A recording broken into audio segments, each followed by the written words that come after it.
without further ado, here she is. Pamela, how are you? Hello, I'm blessed, and thank you for having me. Oh, absolutely. We're going to have some fun today.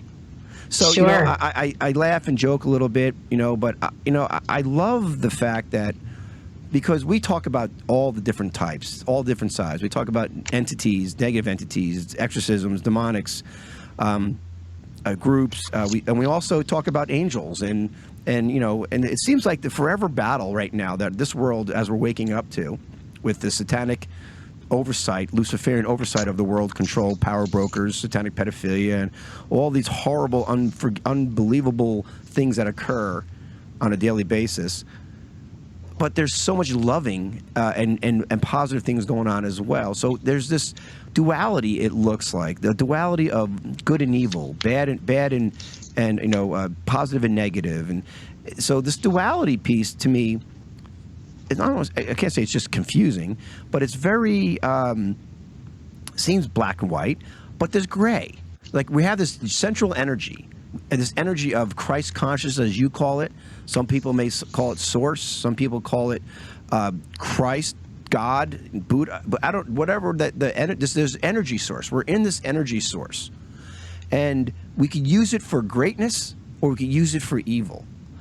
So, would you explain a little bit more what this Christ consciousness really is, and we could compare it to what we're taught in religious schools, whether you're a Baptist, a Christian, a Catholic, Seventh-day Advent, whatever. How does it differ, in your opinion, and why is there such confusion around this? It doesn't compare.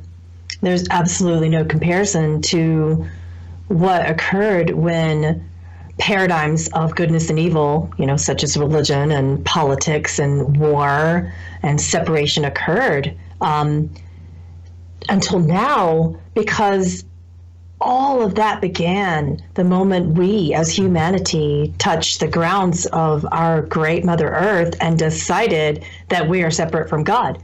So for those of you who follow A Course in Miracles, which I do because I was taught it at a young age before the book was even there. I try to. I'm just not smart enough to follow it. I drift into ADD land very quickly at the first few pages, but please inform me tell me what I'm missing. The only thing you're missing is everything that's in between the gap of all of the stories that we create that aren't actually true. They aren't actually good or bad or black or white or goodness or evil. What we're missing is that there's so much in between, and there are all these massive human conscious collective stories that we've created for ourselves that continue this illusion of separation from God, when in essence, we cannot be separate from God because God is inside of us. We are God. So from the Elohim perspective, which isn't actually a religious word until it was created as one, this word simply means you are connected to the Christ energy, and the Christ energy is love. That is the only thing that is true out of all of these dreams that we create of what we feel is good and bad. So the Elohim refer to just a group of angelics that represent love. So what we call Christ, Buddha, all of these beings that come through, Krishna, all of that is the Christ, and it is not a religious perspective. It is just a perspective of love, forgiveness, and grace. Now, I'm going to speak on behalf of a typical Christian. This is blasphemy, number one. And this is, there's only one power source in life, and that's Christ. And that's the only way to heaven. Otherwise, you're deemed to hell and forever and ever. So when you hear this perspective, that coming from this, the frequency, or even the frequency of Christ, is more powerful than any other Krishna or any other group out there. How do you even counter that? I mean, because people are conditioned to believe that they're born into this. And two, how do you counter that? And three, how do you know it's not true? We know it's not true by the millions and millions of near-death experiencers. Well, that's a good point. Are they only talking about seeing Jesus when they cross the veil? Are they only talking about seeing Lucifer when they cross the veil? Are they only talking about heaven and hell? Absolutely not. There are millions and millions of evidential stories out there that really give way to something very, very different. And finally, people are willing, I believe personally as a channel, that we are coming to a precipice in humanity where we're willing to listen to something different. And then the other thing I'd say to you is, how's that working for you? Are you happy? Are you here to get up and make money and die? What are you here to not do, but feel? Are you tired of the same old question of, what do you do for a living, in association with every single thing that you are?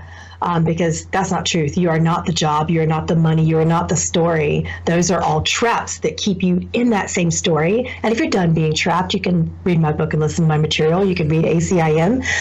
If you're happy being trapped, by all means, go for it. Well, that's a great counter. Well done. I'm going to have to use that. Is this working for you? Okay. I'm going to have to use that myself. But because, you know, I see things more so, or I shouldn't say see things, but I understand things more so in vibration and frequency. We're all, this matrix we live in is we're vibrating at certain hertz, and there's certain frequency matching frequencies going on. And this Christ, you know, we have a MK Ultra lady who comes on our show regularly, Lisa E, and she talks about she was caught up into that trap of limited understanding, where you're just worried about not doing the right thing, or you feel guilty about something, and you're always looking back and trying to forgive yourself, and you just never really want to do the wrong thing. You always want to help, and then you kind of get frustrated because you get angry, and, oh, I'm not supposed to be angry, and you're living in this fear of trying to always be the right thing because you don't want to go to hell. This kind of fear matrix, right? And so she says, well, Tim, I went from that to understanding what saved me, pulled us out of the satanic oversight of you know, I mean, you could imagine the worst things. As an infant, being choked to death to be split your brain so it could be mind controlled, right? This type of torture, and all throughout her life, sexual abuse from parents and the whole works. But she said, what saved me later on was this etheric Christ living consciousness. And I think she's probably referring to what you're talking about. So we're going to take a break here, and I want to delve a little bit deeper into what is this living Christ consciousness, other than a group of angelic loving souls. All right, what is the deeper there? Because there seems to be, our higher self has to play something into this part too, you know, because we're just a temporal self here being expressed, right? Supposedly. Let's talk about that. We'll be right back with Pamela Aaralyn, and we are talking to her about these angels and maybe demons. We'll get into that too. She wrote a book, of course, in forgiveness. Check it out. Reach her at PamelaAaralyn.com. We'll be right back. Anyway, we're here talking to renowned trance channel in Christ consciousness, Pamela Aaralyn, and she is amazing. She actually does this for a living, and also does this to really, I assume, Pamela, to raise this world up to the next level, leveling us up, right? Absolutely. You know, I always find it so interesting. People are always saying, Pamela, oh yeah, I can't wait to get out of this. I can't wait to send out of this place. I hate this place down here. You know, I can't wait to ascend. I can't wait to get out of here. This is the last lifetime. I'm never coming back. Right?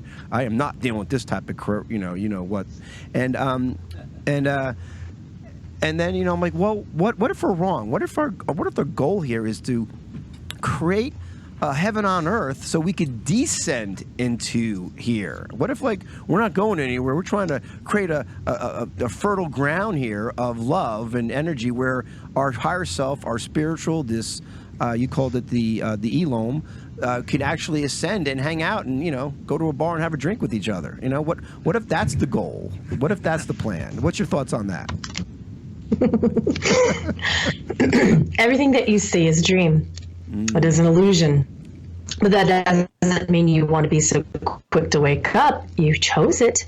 This is a privilege. This is not boot camp. This is not hell. This is not punishment. You're here because you are a powerful, creative being who had a dream, and you chose to come here collectively to have this dream, and then to transcend everything that you think is bad about it, everything that you want to escape. You're here to forgive and then turn into love, which is why I write and speak and teach and channel. So this is an illusion, but you're not here to be an escape artist of it. You can make that dream beautiful. You can be creative within it. Wow. Well, you know, good, and I'm glad. I love being here on Earth. You know, I figured I'm a pretty good three-dimensional, creator. You know, I learned. I figured I must have been a lot of lifetimes to figure out how to do it right this time. But at the same time, I really do feel like I have a higher purpose. As I'm sure everyone out there is starting to recognize that. It does seem the land's a little more fertile now for this. Like life coaches are popping up everywhere. People like you are getting a word that you're speaking out on national levels, you know, international levels now, and you're reaching so many people. They want to hear it. They want to hear this more than this 5 sensory world that we think we live in. They want to hear the 5 sensory being that we really are. So how does the Christ consciousness fit in with this 5 sensory being? Well, the Christ consciousness, when humanity continues to believe that it is an illusion, does not fit in to the paradigms of duality that we were taught. And the problem that we're trying to understand and awaken from, the dream that we're trying to change, is this dualistic meaning. This everything has to be good or bad. You're going to heaven or hell. You're here to do one thing and then die. There are many multidimensional reasons why we're here. So to wake up spiritually, to be enlightened, does not mean to escape. And the misconception, breaking through that misconception, is why we're here. And it's interesting that you call them the Elohim, because their original meaning and name was the El, which just means of God, and it means love of God. And El translated to Elohim and Elam a long time ago. And then we started to create religions out of everything, and separation, and ways to be better than each other, and all of these concepts. So we're here to break through that misconception and to forgive all of these things that we've created against each other and against God, for and against anything. So the misconception of evil and goodness, things created that are bad, and that misconception even that an angel could fall from grace, began with our stories of Lucifer. And Lucifer, if you really look it up in the sacred text, sits at the right hand of God, and it means morning light. It is the most beautiful meaning that you could ever possibly conjure. And when I channel these beings, Lucifer and Jesus come together, they work together. They represent different things, but they work together for so much. Lucifer is the part of you that's creative. The Christ is the part of you that just wants to forgive and love. And that whole conception that you could fall from grace, that man could fall from grace, that an angel could fall from grace, that there is sin. We're here to get done with all that. All right. So, wow, you just mentioned, you just lost some people here. We're saying Lucifer is sitting next to Jesus, right? So, this is and now listen, you're gonna have plenty of time to explain it. We got a bunch of calls coming in. You guys hang in there. We're gonna after the 11:30 break, we'll start taking some calls here. But hang on, and we'll definitely get to you. Just please make your calls relevant to our conversation. So you're saying this duality of Lucifer, and because everybody knows Lucifer was a fallen angel, used to hang out with God, then came here. So what energy is doing the satanic pedophilia that's in charge of the Rothschilds, the New World Order? What energy is running that if it's not the morning light Lucifer? Or is it? It's you. It's me. Boy, it's sounds like another episode of separation. Michael Monk coming back here. That's what he told me a long time ago, Good. But we're going deep now. So I'm creating all my demons and all the demons in this world, because I create everything. I manifest every nanosecond my reality. But I'm co-creating with you and 7.5 billion others. Mm-hmm. Every moment when we choose to believe that sin exists, that evil exists, is another addition to a collective conscious dream of badness, of cabal, of Illuminati, of the Rothschilds. Yeah, sure. And the dream, they're very real. And if you believe they can hurt you, they sure as heck will. So there's a massive dream going on. And the more we come to that middle ground between everything is good or everything is bad, and we find God in the middle, the more we can create something new. So this is kind of what they talk about, doing your shadow work or embracing your dark side? Mm-hmm. Well, embracing your dark side and understanding that it's love. Okay, so how does the Christ consciousness work with Lucifer embracing your dark side? For example, so I'm creating these Luciferian satanic circles where they torture and eat little children and babies. I'm creating that. Yeah, except that's not Lucifer. Okay, who is it? That's me. That's you. That's humans. Humans created the concept of Satan. Satan is not actually a big, bad, disastrous, monstrous being. There is no Satan. Satan is a job title.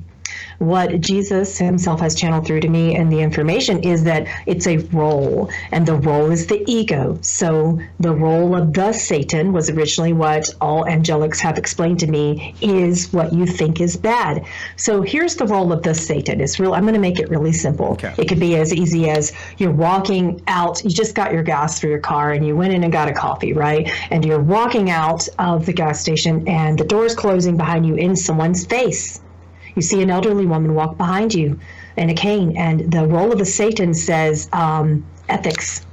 Are you going to choose what feels like love in this moment, or are you too busy and thinking about yourself only? When you choose selfishness, then you are honoring the role of the Satan in the way to continue the negative creations that you feel are harmful, right? You're still learning from it, and the moment you forgive it, it becomes love. There is love behind that fear.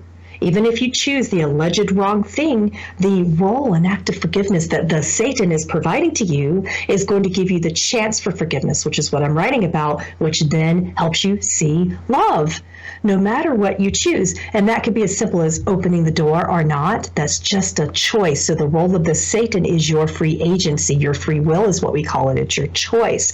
The free will within that has chosen all of the things that you just mentioned, but it has nothing to do with Lucifer. Lucifer has nothing to do with all those things. Well, they claim it does. I mean, you go to the Masonic Lodge, you know, the Morning Star, they talk about Lucifer. You go to, you go to any satanic occult out there, that's definitely the guy they're thinking of, right? So they're manifesting that every second, and the more you put your energy in, the more thought you put your thoughts, the more you create that energy, right? So, of course, if there's no death, which I understand, but there seems to be pain associated in this three-dimensional world that we live in. And for example, until your child's kidnapped and tortured and taken away and whatever it may be, we would say we created that experience on a higher self level, right? And we're going to, for the experience of it, for the pain and all the pain associated to this unbelievable experience. It seems almost impossible to disconnect from that feeling of identification for a child, your child, the child you bore and loved and lived. It seems very challenging to do that and say that, I created that. For what purpose? Because really all you really want is love. I mean, is there collective helping manifest this too, not just the individual person creating that experience? The collective is called the Seraphim. Oh, wow. So these are the angels that Lucifer, Adam and Eve, that collective has created. Adam and Eve were the first beings on earth, according to our religions, correct? But they come from Lucifer and Lilith. So they are representations of that. And it's not a badness when you're talking about these things, how it would be impossible to let go of the pain and suffering associated with an innocent child. That child has a soul contract with you.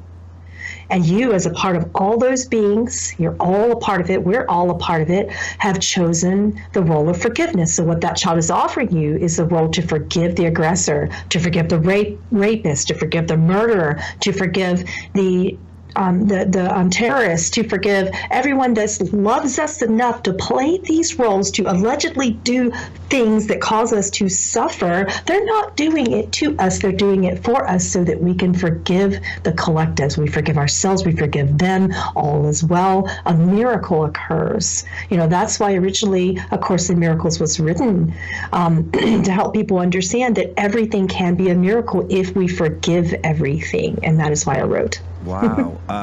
Wow, it's all a dream. This isn't real. It is a dream. This isn't real.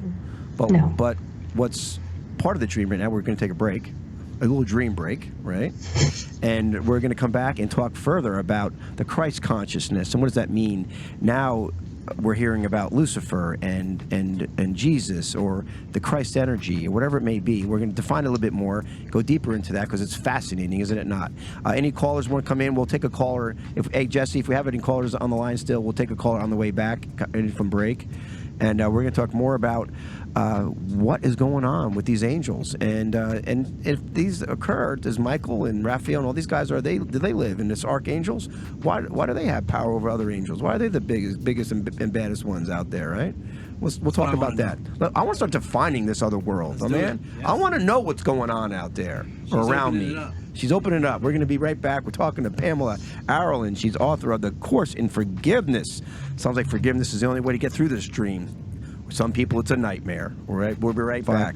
We are talking to Pamela Aaralyn, author of A Course in Forgiveness, blowing our minds today. Lucifer and Jesus hanging out. They're good buddies. We didn't know that. I didn't know that. Well, you know, but it's so confusing because, you know, we're all. I mean, this is the incredible part about living in this world right now, and from my perspective, and maybe you could jump in on it, Pamela. You know, we're all trying to define our own reality. You know, and I understand how there's a possibility that we co-create our reality every nanosecond. There's no past, present, or future occurring. It's occurring simultaneously. There's no separation. That's hard enough to get over that linear jump right there. You know, not to mention now. You have good, evil duality of life, and you have people practicing horrible, horrible things. Now, I'm going to throw another variable in there that we didn't talk about yet. Aliens. So, are aliens good angels? Are some aliens bad angels? Are these what we're confused about? These demigods that have come in here and DNA altered us over there? All right, before we do, I'm going to take a call here real quick, and hold on to that thought. And hopefully our caller will be talking about that too. So let's just take our first caller. All right. Here we go.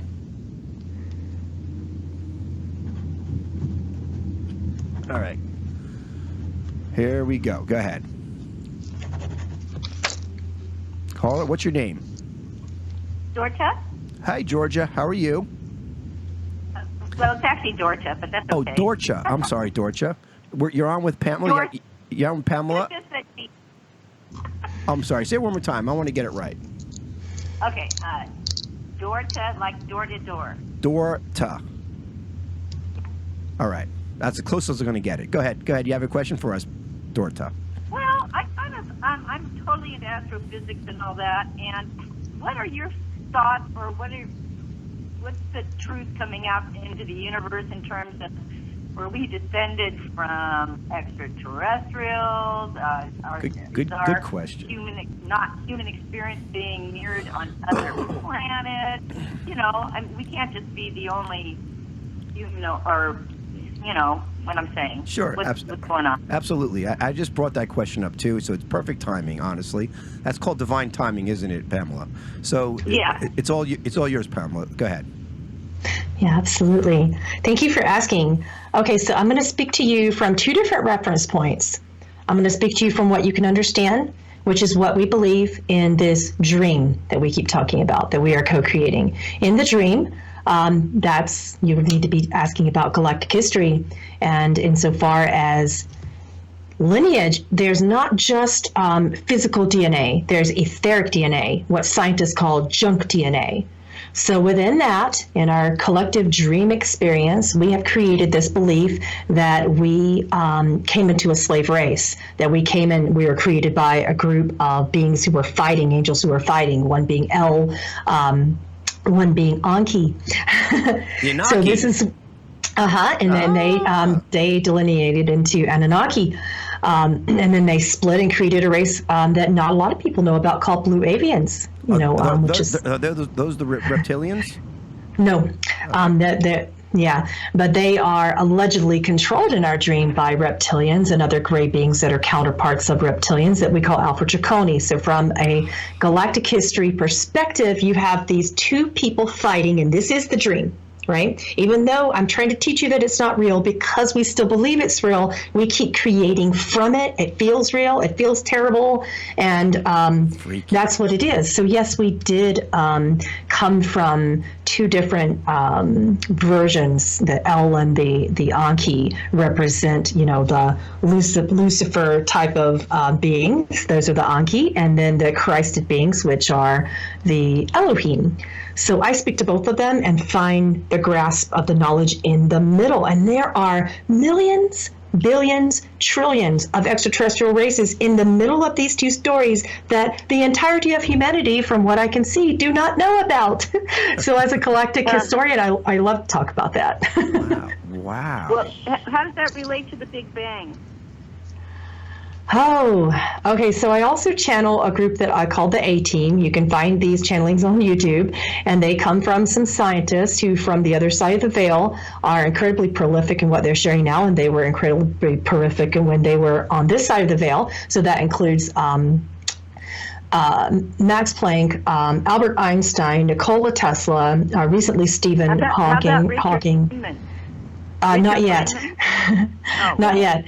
But we're working on that. He hasn't talked to me yet. So basically what these beings have expressed to me about the Big Bang is to go back towards the unified field theory, to think in a more quantum level, but also to understand that from their perspective on the other side of the veil, an ending cannot exist if a beginning never began. So basically speaking, you cannot formulate, you physicists out there, a point of singularity for something that has always been in existence. Just consider that, please. Yeah, Dorothy, thank you for asking those questions. We're going to probably take some more calls. Thank you very much. No, thank you. And glad you called in and check us out. Go to United Intentions Foundation and like us. Thank you.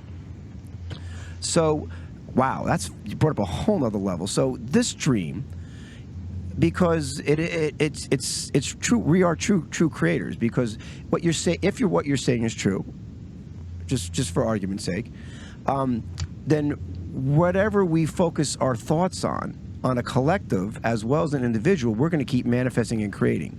So where did this initial good, bad, alien battle DNA control over humans initiate from if it wasn't some reality that occurred actually? If it was all a dream, it's been all a dream the whole time. You know, come on, there's no beginning and end of this dream. Oh my God, it's starting to sound like a nightmare. At this point, many people agree that it does feel that way. The dream is not necessarily always empowering and fun. So that began when we thought of the possibility of guilt, being guilty, being ashamed, and that we could possibly be separate from God. The fall. And the fall, that is where it began. And when we created a story that we're fallen, as opposed to learning, okay, we experienced and we decided with God to incarnate into bodies and to create a dream. And in the Course in Miracles, they say the sons and daughters of God had a dream. God doesn't know of the dream, right? But he loves us enough to allow for the dream and say, okay, I love you. Go dream. Go pretend that you're separate. Go create stories. Don't forget who you are. We forgot that. And that's why these dreams get worse. But wasn't it by design that we forgot so we can have the fun experience? I mean, Yes. I always use that analogy of the Twilight Zone episode where, the guy thought he was in heaven because he was getting everything he wanted. He was a gambler and everything he wanted, all that. He's like, hey, listen, I want to go check out hell. I don't want to win all the time. And he's like, you are in hell. So it's like, don't we want the mystery of creating and not knowing? So it seems like we want to reconnect and unify again through the separation, but isn't that part of the dream, the game? So is there a master puppet manipulating this dream? I mean, what's beyond the dream? What is beyond the dream is love and light and non-dualistic choices. And you remember all those races that I was telling you about that we don't know of between Anki and Enlil? Yeah. All of that. We can't conjure that. Our brains cannot wrap around anything other than goodness or evil right now because that's all we've ever been taught. And when we begin to undo and unteach and unlearn all of the good versus evil and sin and bad and this and that, and we release ourselves from the dream of power over and power under, which is discussed in my book. And within the collectives of power over and power under, that is what's making it feel so nightmarish. But to answer your question, yes, we did choose that creativity. Why? Because we're God, and God can be a little bored. Well, at least God has a sense of humor. So, let's go, because this seems much beyond these experiences, because there are these common denominators with the near-death experience. There are these common, not policies, but these these themes and ways, consistent common denominators when you have an out-of-body experience. People, they go to this reptilian realm sometimes, or whatever the case may be. There seems to be the common denominators of what's going on. So this seems, it's a lot bigger than my own temporal self as God, or co-creating with God, or whatever we want to say. For me to create all this, to have these common denominators, so there has to be my higher self, or our higher selves, manifesting with the law of attraction and all this as well, I would assume. Would you concur? We create universal laws within these existences. Those are a part of our collective dreams. We have what we call soul contracts that we are honoring during the dream. The fun is that we could wake up from the dream at any point in time and reclaim our sovereignty and say, I don't like this dream. This is a nightmare. It doesn't feel good. I would like to change it a little bit or a lot. Okay, but see, you say that, and I get it, and I don't disagree with you, but it ain't that easy.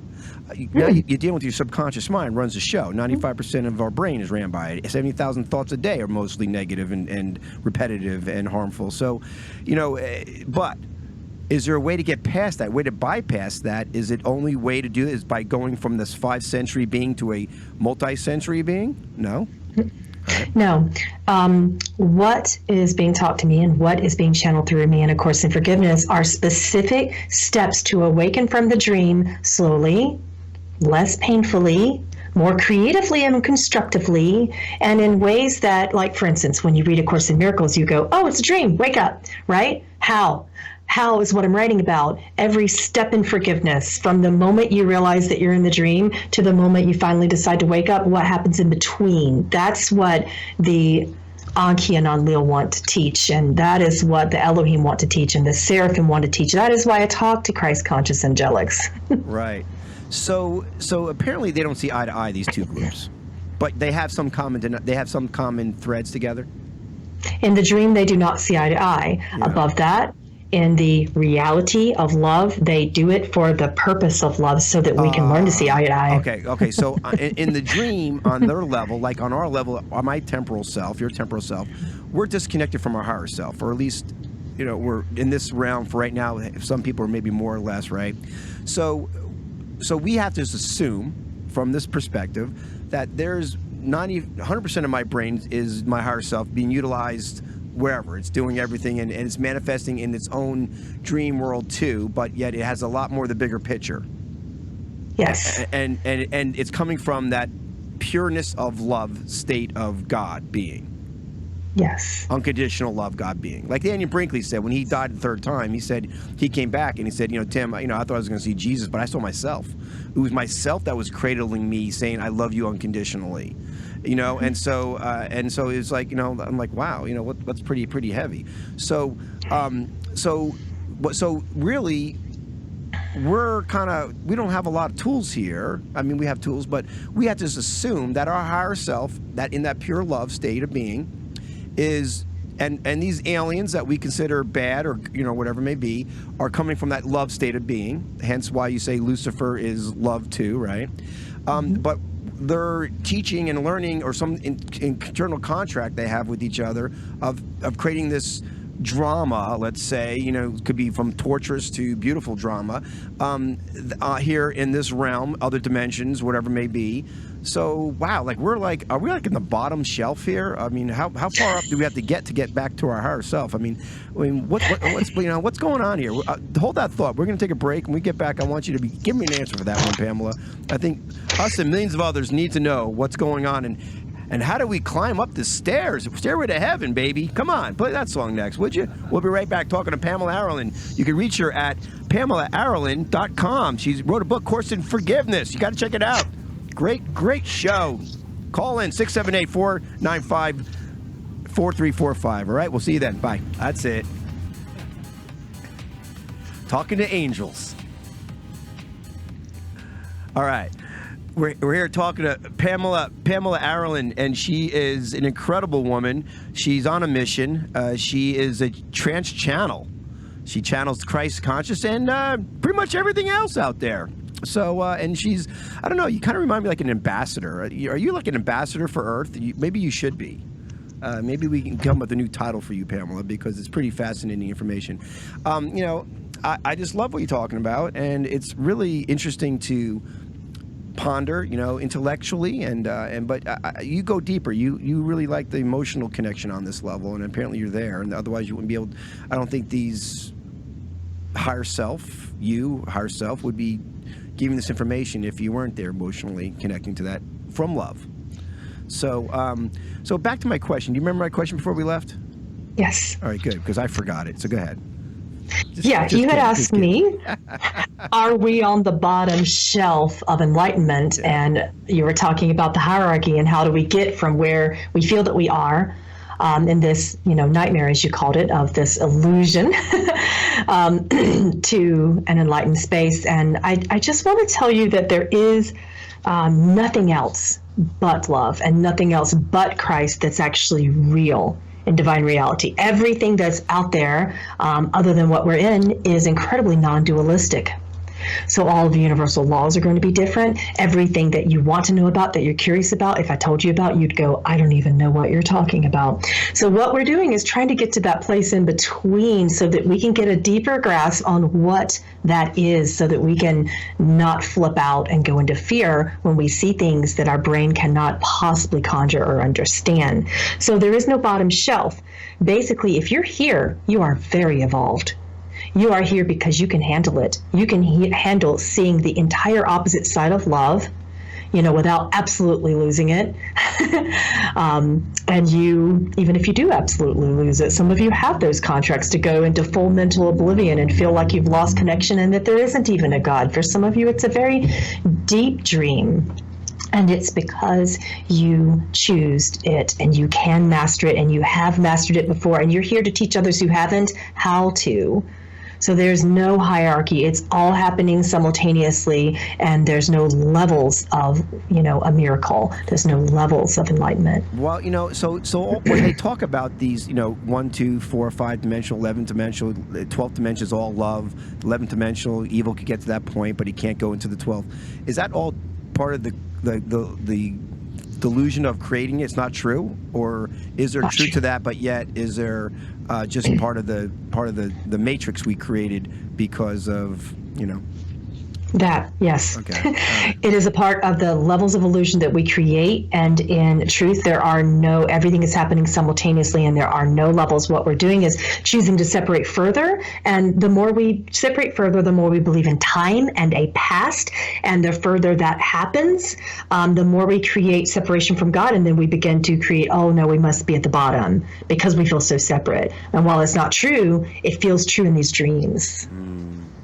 Wow, it seems so simple, honestly, Pam. The way you present it seems so simple, and maybe it is, and maybe it should be, but at the same time, our temporal selves have a hard time on a day-to-day basis fighting for food, making sure I have a roof over their head, making sure their kids are being fed, trying to do what they enjoy, to every day, every second, remind yourself, this is just a dream. I guess that's where you'd have to start, wouldn't you? You throughout your day, listen, this person getting hit by the car is just really not real. It's part of the dream here. You almost have to separate yourself from your reality in your given day to start pulling out of this matrix dream to understand that. And it almost seems like you would be less compassionate or less in tune, or what? Compassion is the first step upon realization of the dream and telling yourself daily, yes, this hurts, but it is a dream. You would begin to tell yourself, I will have mercy for all the beings who are allegedly doing something to me and others. I will show compassion because that is love, that is forgiveness, and no matter what, that will begin to feel good. And the more that begins to feel good and you stop attaching to what's happening, what isn't happening, those people don't deserve forgiveness, or they do, or poor me, poor them, you begin to lose sight of pity, guilt, punishment, shame, all the things that perpetuate the negative portion of the dream. And then the portions of the dream that you aren't seeing, all the things that we're talking about that are in the middle, you begin to grasp, and your entire world will change. So it's almost like you have to separate from the separation to be able to unite with the unity. Does that make any sense for me? Like, for me, I'm in the drama of the world here. I'm in the delusion. I'm in the dream. I have to separate myself, realize I'm not in a dream.